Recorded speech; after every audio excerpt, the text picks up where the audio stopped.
Premièrement, j'ai bien distingué le cas de la diaspora du cas, j'allais dire du Cameroun. Je vous ai dit, sauf si vous ne m'avez pas bien compris, que en ce qui concerne la diaspora, à notre connaissance, et je voudrais préciser avant d'avancer, que la réunion de la commission mixte ne se fait pas clandestinement. C'est convoqué. C'est convoqué et donc annoncé.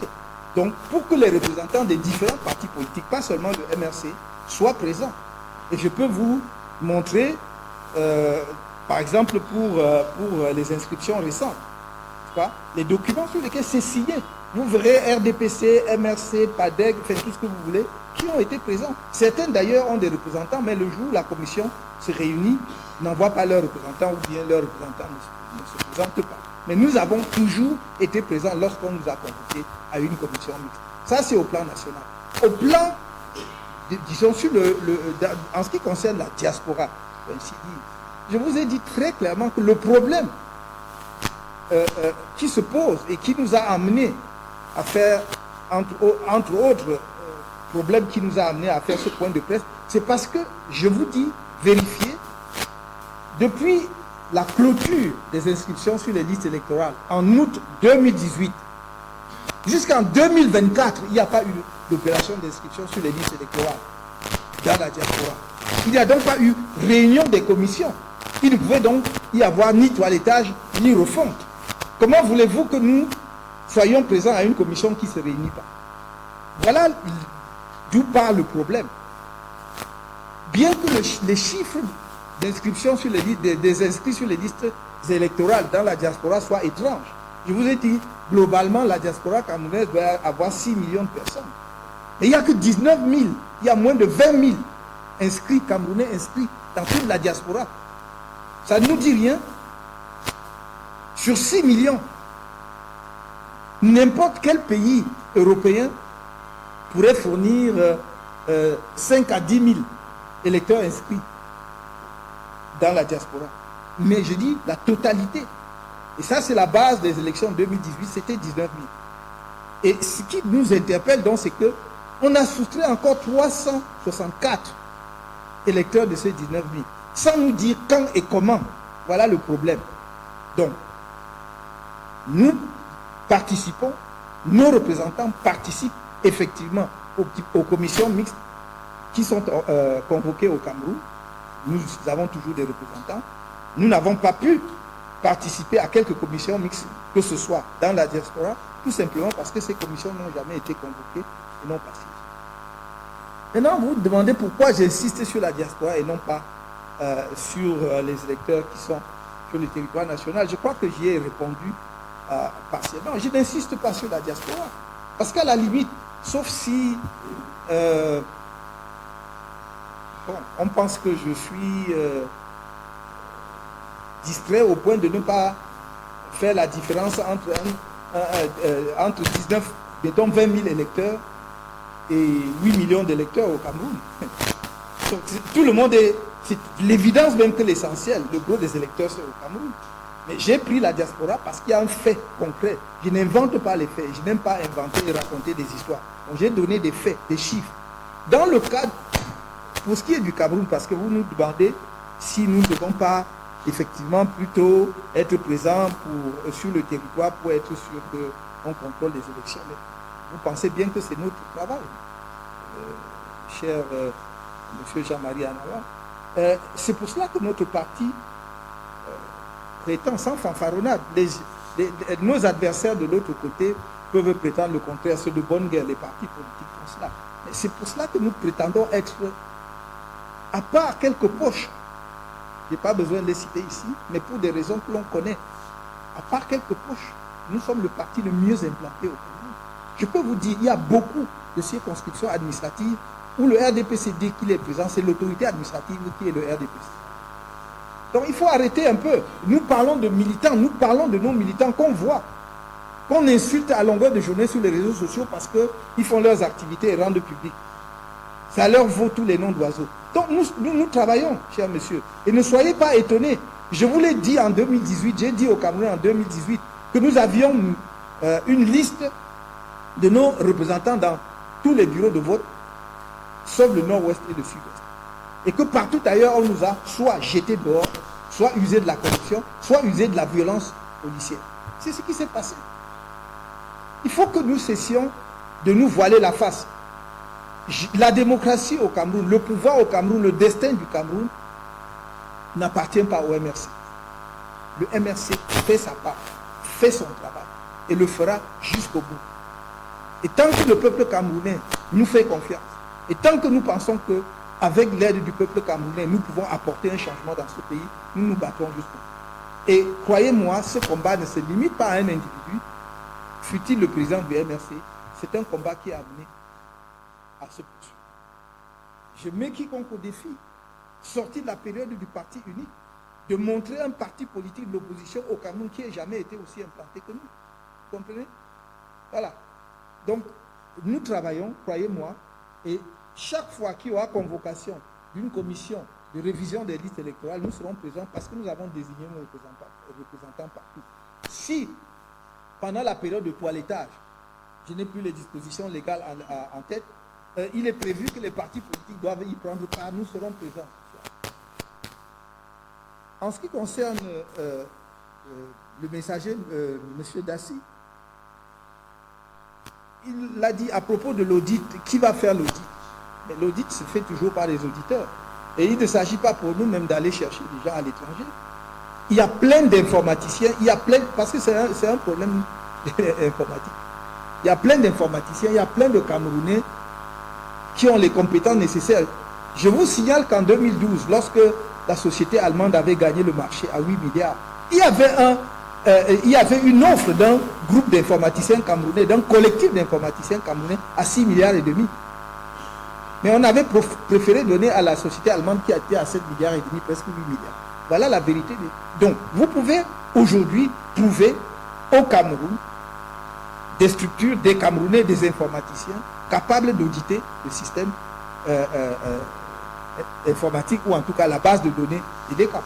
Ils vont vous dire là où il y a des failles ou pas. Il ne s'agit pas de faire un miracle. Vous avez dit les institutions allemandes qui aident le Cameroun. Les institutions allemandes en question n'aident pas le Cameroun. Ce sont des sociétés qui ont gagné des marchés. Utilisons des termes appropriés. Parce que chaque fois qu'on parle d'étrangers, nous sommes à genoux, on croit qu'ils viennent nous aider. Ils ne nous aident pas, ils ont gagné un marché. Et un marché qu'auraient dû gagner les Camerounais parce qu'il ne s'agit pas d'un niveau d'expertise qui dépasse les Camerounais. Ce qu'on a fait pour les inscriptions sur les listes électorales, ce qu'on a fait pour les cartes nationales d'identité, ce qu'on a fait pour les passeports, est à la portée des Camerounais. Du premier informaticien camerounais. Parce qu'on a des informaticiens de haut vol dans notre pays, ou en tout cas ressortissants de notre pays. Donc il ne faut pas qu'on continue ce complexe-là, non seulement qui nous fait sortir de l'argent, mais qui permet à des étrangers de venir s'amuser au Cameroun, avec le destin du peuple camerounais. Nous parlons d'une société qui n'en a rien à foutre. Si on lui donne de l'argent, il fait ce qu'on lui demande de faire. Ou elle fait ce qu'on lui demande de faire. Donc, l'audit sera fait si l'État veut faire auditer le fichier électoral, ce n'est pas compliqué. Et je dis donc, ces institutions allemandes-là n'aident pas le Cameroun, elles exécutent un contrat. Mais nous voulons qu'elles exécutent le contrat suivant les standards internationaux en la matière. Qu'elles ne croient pas que le Cameroun est une république bananière. Peut-être c'est dans leur esprit, mais alors ils se trompent lourdement. Lourdement. Je dis toujours, quand il s'agit du Cameroun, les gens devraient réfléchir à 2 reprises. À 2 reprises. Je l'ai déjà dit à plusieurs occasions. Les histoires où on dit succession dynastique de machin et tout ça là, au Cameroun, regardez notre histoire. Regardez notre histoire. Faites très attention. On peut convaincre certaines personnes qui ne connaissent pas les réalités camerounaises de ce que ce genre de manigance soit possible au Cameroun. Ça ne l'est pas. De la même façon, nous disons à ces sociétés-là qui viennent jouer ce petit jeu-là, qu'elles fassent très attention. Parce que ce n'est pas parce que nous ne pouvons pas le faire. Mais que si on les paye, comme vous avez vu, les fameux observateurs de Transparency International, errant à gare, on ne sait pas d'où ils sortaient, comme s'ils avaient été parachutés au Cameroun par hasard, ils ne savaient même pas ce qu'eux-mêmes venaient chercher ici. Il faut qu'ils sachent que notre peuple est un peuple patient. Mais ce n'est pas un peuple de trouillards. C'est un peuple, vous avez vu, l'équipe nationale du Cameroun démarre toujours très lentement. Mais accélère au cours du match et ramène la victoire. Il faut faire très attention au peuple camerounais. Très attention. Personne ne pouvait parier la prise de conscience et l'enthousiasme dont ont fait preuve les Camerounais pour les inscriptions sur les 10 territoires. Nous sommes sur le terrain depuis 10 ans pour les mobiliser. Et là, quand leur moment est venu, c'est venu. Donc, arrêtons un peu cela. Pour Monsieur Tagoufort,